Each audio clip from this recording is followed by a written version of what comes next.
જય દ્વારિકાધીશ। તો આરસી ગામી વિડીયોસમાં સ્વાગત છે મિત્રો।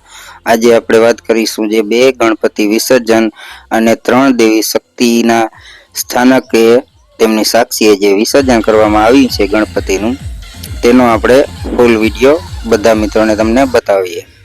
અમારા ગામમાં જે મોટું ભવ્ય તળાવ છે ને, ત્યાં ખોડિયાર માતાજીનું સ્થાનક મંદિર છે અને ત્યાં જ આ ગણપતિ વિસર્જનો કરવામાં આવશે।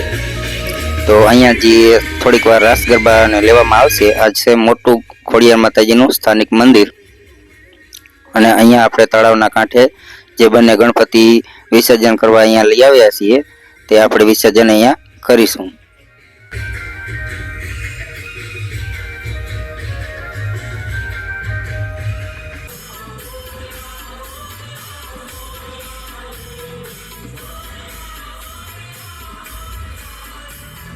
અને આપણે જે 3 દેવી શક્તિઓના વિશે જે વાત કરવામાં આવે છે, તો જો આ સામે જોઈ રહ્યા છો, આ ઝૂમ કરીને તમને બતાવીએ ને, તે છે કુળદેવી માં ચામુંડા માતાજીનું મંદિર। અહીંયા ગામવાસીઓના કોઈની પણ સગાઈઓ પણ કરવામાં આવે છે અને મંદિરોમાં ફાળા પેટે પણ આપી શકે છે। અને આ જે સામે તમે જોઈ રહ્યા છો, તે આ છે આવડ માતાજીનું મંદિર। એ મંદિર છે ચામુંડા માતાજીની આથમણી દિશા ઉપર।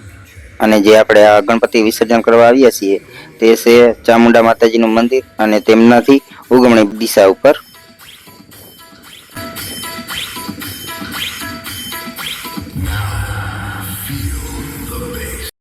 અને હવે આવે છે ગણપતિ જે વિસર્જનની છેલ્લી આરતી કરવામાં આવે છે ને, તે અત્યારે હાલમાં છે ને ગણપતિ વિસર્જનની આરતી કરી રહ્યા છે અને કોપીરાઇટ આવવાની શક્યતા હોય એટલા માટે છે ને ડીજેનો સાઉન્ડ થોડોક મ્યુટ રાખવામાં આવ્યો છે। અને અત્યારે છે ને ચોમાસાનો માહોલ છે ને, તળાવ છે ને એકદમ ફૂલ ભરપૂર ભરેલું છે। અને આ જો તળાવની લંબાઈ પહોળાઈની વાત કરવામાં આવે ને, તો લગભગ 10 થી 12 વીઘા જેટલો અંતર છે ચારે બાજુ। એટલામાં આ અમારા ગામનું મોટું એવું ભવ્ય તળાવ આવેલું છે। ચાલો હવે ગણપતિ વિસર્જનની તૈયારી।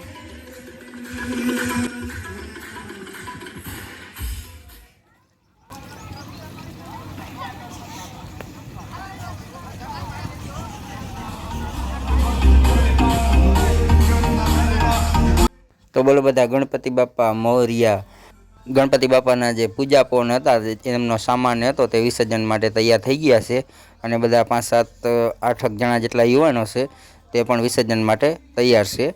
તો આપણે પ્રથમ જે મોટી મૂર્તિ હતી, તે આપણે લઈ અને વિસર્જન તરફ જઈએ। સૌથી પહેલાં છે ને આ મોટા ગણપતિ બાપા છે ને, તેમનું વિસર્જન કરવામાં આવશે અને પછી બીજા નંબરમાં જે નાના ગણપતિ છે, જે સામે ટ્રેક્ટરમાં છે, તેમનું વિસર્જન પણ અહીંયા જ હમણાં કરવામાં આવશે।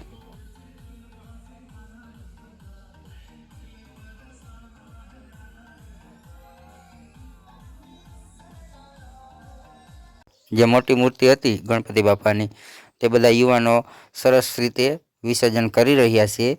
અને હવે આવશે આપણે બીજા નંબરના જે આ ગણપતિ બાપા છે, એનાથી નાનકડી મૂર્તિ છે, તેમનું પણ એના બાદ વિસર્જન કરવામાં આવશે। જો આ પહેલાં જે મોટા ગણપતિ હતા ને, તેમનું વ્યવસ્થિત વિસર્જન થઈ ચૂક્યું છે। તો બોલો બધા મિત્રો ગણપતિ બાપા મોરિયા।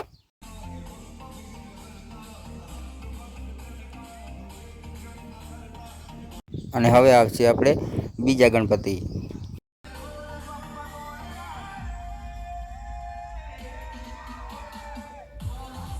બીજા ગણપતિની વિસર્જનની તૈયારી થઈ ગઈ છે હવે।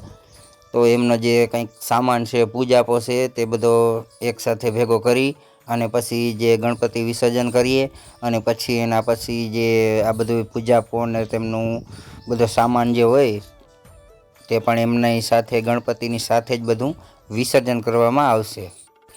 તો હવે બીજા ગણપતિના વિસર્જન તરફ બધા યુવાનો જઈ રહ્યા છે। તો એમનો સૌ પ્રથમ તો છે ને બધો પૂજાપો ને એ બધો લઈ અને બધું ધીમે ધીમે કરી અને વિસર્જન ચાલે છે। અને પછી આપણે આવે છે બીજા જે ગણપતિનું વિસર્જન કરવાનું છે, તેની સામગ્રી અને પૂજાપો ને બધું છે, એ આપણે બધું તેમની સાથે જ વિસર્જન પણ કરી શકીએ છીએ।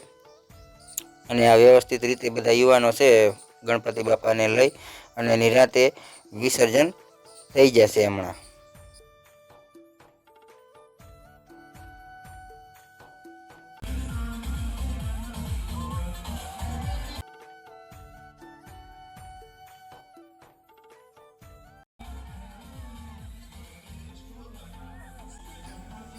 તો હવે સરસ રીતે હેને બીજા ગણપતિ હતા તેમનું પણ વિસર્જન થઈ ગયું છે।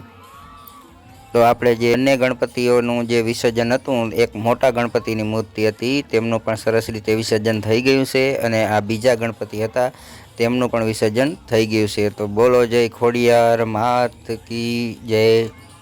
તો આપણે આ ખોડિયાર માતાજી, ચામુંડા માતાજી અને આવડ માતાજી ત્રણ દેવી શક્તિઓની સાક્ષીએ જે આપણે ગણપતિ વિસર્જન આપણે કર્યું છે તે કાર્ય આપણે ફરી ફૂલ થઈ ગયું છે। તો આપણે આ વિડીયોને અહીંયા અંત લાવીએ। બોલો જય ચામુંડા કૃપા, મહાદેવ હર, જય દ્વારિકાધીશ। તો મિત્રો ફરી મળીએ આપણે આવા નવા ધાર્મિક વિડીયો સાથે। ત્યાં સુધી બધા મિત્રોને જય દ્વારિકાધીશ। ફરી મળીએ મિત્રો આપણે નેક્સ્ટ વિડીયોમાં સારા એવા વ્લોગ સાથે। મહાદેવ હર।